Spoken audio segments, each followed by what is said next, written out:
జీఓఆర్ website పైన. సరే, తీరా చంద్రబాబు నాయుడు గారు అధికారంలోకి వచ్చారు. తన అబద్ధాలతో, తన మోసాలతో చివరికి అధికారాన్ని చేజిక్కించుకున్న తర్వాత ఈ 7 నెలల కాలంలో చంద్రబాబు నాయుడు గారు తమ కూటమి ప్రభుత్వంలో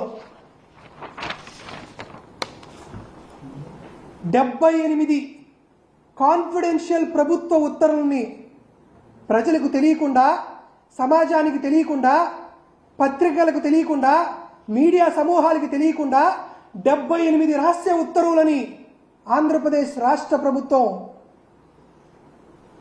చేసిన విషయాన్ని మీ అందరి దృష్టికి తీసుకొస్తున్నా.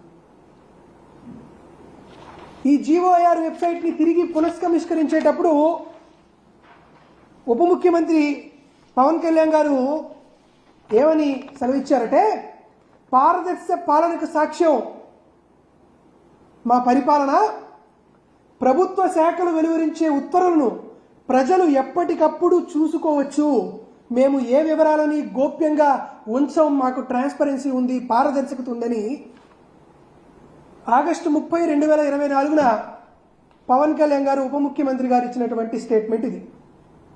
దీంతోపాటు పవన్ కళ్యాణ్ గారు ఎక్కడ దగ్గర చంద్రబాబు నాయుడు గారి పైన ఎంత గొప్ప ఆలోచన ఉందంటే, ఆయన ట్విట్టర్లో కూడా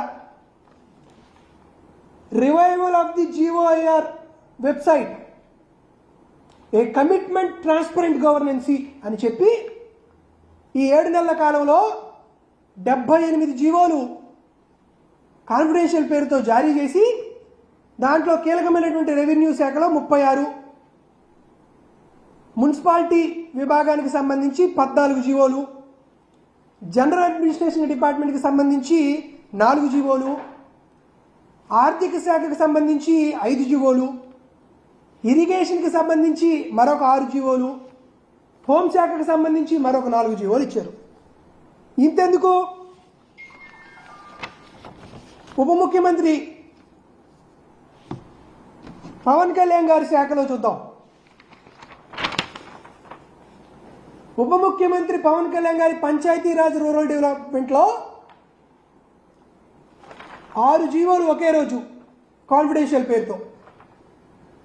సహజంగా ఆఫీస్ మాన్యువల్ ప్రకారం చాప్టర్ రికార్డు మేనేజ్మెంట్ మాన్యువల్లో చూస్తే జీవోలు 3 రకాలుగా విభజించి ఇష్యూ చేసుకుంటారు. ఒకటి మెయిన్ సిరీసు, ఇది పాలసీ ఇంప్లిమెంటేషన్కి సంబంధించి, 2 ఆర్టీ రొటీను, 3వది ప్రెస్కి ఇచ్చేటువంటిది. పవన్ కళ్యాణ్ గారు కాన్ఫిడెన్షియల్ పేరుతో జారీ చేసినటువంటి జీవోలు